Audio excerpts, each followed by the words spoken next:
ចាសួស្តីថ្ងៃនេះយើងចូលមេរៀនអប់រំសុខភាពបន្តទៀតនិយាយអំពីសិលធម៌ក្នុងជីវិតផ្លូវភេទបដែរចូលមេរៀនទី4ការគោរពគ្នាទៅវិញទៅមកអញ្ចឹងយើងត្រូវដឹងថាការគោរពគ្នាទៅវិញទៅមកហ្នឹងគឺមានឥទ្ធិពលសំខាន់ណាស់សម្រាប់មនុស្សរស់នៅក្នុងសង្គមពីពួកអីមនុស្សម្នាក់ៗមានលក្ខណៈខុសៗពីគ្នាចាអញ្ចឹងឥឡូវយើងចូលដល់ចំណុចទី1និយាយអំពីការគោរពគ្នាទៅវិញទៅមកចានិយមន័យ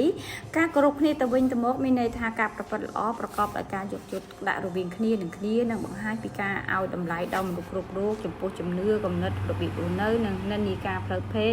និងពិការភាពទោះបីជាពួកគាត់ខុសប្លែកពីយើងឬក៏ទោះបីជាពួកគាត់ពុំយល់ស្របជាមួយនឹងគំនិតឬជំនឿរបស់ពួកយើងក៏ដោយចាអញ្ចឹងនៅក្នុងនេះយើងត្រូវតែគោរពគ្នាទៅវិញទៅមកចាចំណុចទី2និយាយអំពីអរិយាប័ត្រគោរពគ្នាទៅវិញទៅមកអញ្ចឹងមនុស្សម្នាក់ៗមានការអរិយាប័ត្រខុសៗគ្នាក្នុងការគោរពគ្នាទៅវិញទៅមកប៉ុន្តែពេលណាដែលគាត់សម្ដែងហ្នឹងមានន័យថាគាត់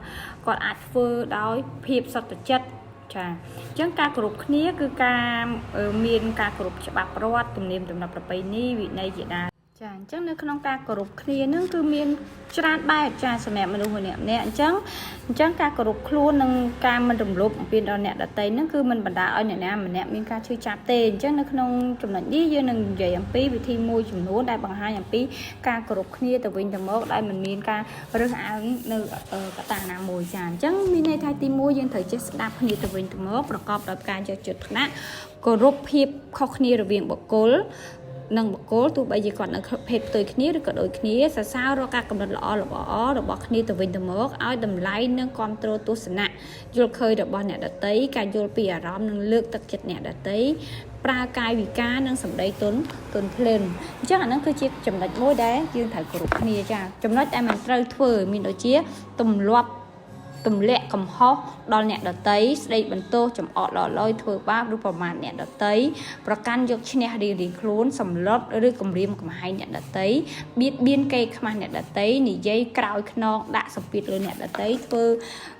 អ្វីមួយយ៉ាងដែលពួកគេមិនចង់ធ្វើចាអញ្ចឹងនៅក្នុងរូបភាពហ្នឹងយើងឃើញហើយទី1គឺការលើកទឹកចិត្តចាទី2គឺការស្ដីបន្ទោសអញ្ចឹងធ្វើឲ្យអារម្មណ៍ម្នាក់ល្អទេចាឥឡូវយើងចូលដល់ចំណុចទី2ចាសារៈសំខាន់នៅក្នុងការគោរពសិទ្ធិគ្នាទៅវិញទៅមកអញ្ចឹងក្នុងការដែលយើងដឹងថាចំណុចណាដែលយើងមិនត្រូវធ្វើហើយយើងត្រូវដឹងថាតើមានប្រយោជន៍អីឬក៏មានសារៈសំខាន់អីអញ្ចឹងជាកត្តាសំខាន់ដែលយើងត្រូវធ្វើចំពោះមនុស្សគ្រប់រូបគោរពគ្នានិងសេចក្តីថ្លៃថ្នូរការប្រព្រឹត្តអំពើនេះនឹងបង្ហាញឲ្យដល់តម្លៃដល់ពួកគេមិនថាពួកគេដូចឬក៏ខុសពីយើងឡើយការគោរពគ្នាទៅវិញទៅមករបស់មនុស្សគ្រប់រូបមានសារៈសំខាន់ដើម្បីបញ្ឈប់ការរើសអើងគ្នាការមិនគោរពគ្នាទៅវិញទៅមកចាការវិនិច្ឆ័យទៅលើបុរេប្រវត្តិដែលគិតថាអានឹងអាក្រក់រហូតចាអានឹងល្អរហូតអញ្ចឹងគឺកាត់បន្ថយនៅចំនួនអំពើហិង្សានិងធ្វើឲ្យមនុស្សគ្រប់រូបរស់នៅក្នុងភាពសន្តិភាពនិងសេចក្តីថ្លៃថ្នូរអញ្ចឹងយើងមានភារកិច្ចក្នុងការបង្កើតសង្គមសហគមន៍មួយដែលចាត់ទុកថាសេចក្តីថ្លៃថ្នូរនិងការគោរពគ្នាទៅវិញទៅមកអញ្ចឹងទាំងអស់នោះហើយគឺធ្វើឲ្យយើងមានប្រយោជន៍ហើយអញ្ចឹងមានន័យថាទី1យើងបានសង្គមមួយដែលសុខសាន្តមានសន្តិភាពចាអញ្ចឹងដូច្នេះយើងចូលដល់ចំណុចបន្តហើយអញ្ចឹងយើងចូលដល់មេរៀនសង្ខេបចាអញ្ចឹងនៅក្នុងមេរៀននេះយើងត្រូវយល់ពាក្យថាការគោរពគ្នាមានន័យដូចដែលជាការប្រព្រឹត្តអំពើល្អប្រកបដោយសេចក្តីមេត្តាករុណាការយកចិត្តទុកដាក់ការរវាងគ្នានឹងបង្ហាញការឲ្យមានតម្លៃដល់មនុស្សគ្រប់រូបទាំងជំនឿទាំងគំនិតនិងការរស់នៅរបស់ពួកគេចាអញ្ចឹងនៅក្នុងនោះយើងត្រូវមានអេរយាប័ត្រខ្លះដែលយើងគួរធ្វើនិងមិនគួរធ្វើអ្វីដែលមិនគួរធ្វើគឺការប្រមាថដល់អ្នកដទៃមិនឲ្យតម្លៃដល់អ្នកដទៃឬក៏ធ្វើបាប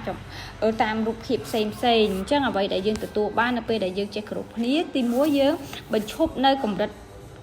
បុរេវិនិច្ឆ័យកម្រិតចាស់បុរាណចាធ្វើឲ្យយើងមានអារម្មណ៍រីករាយមិនបង្កចំនួន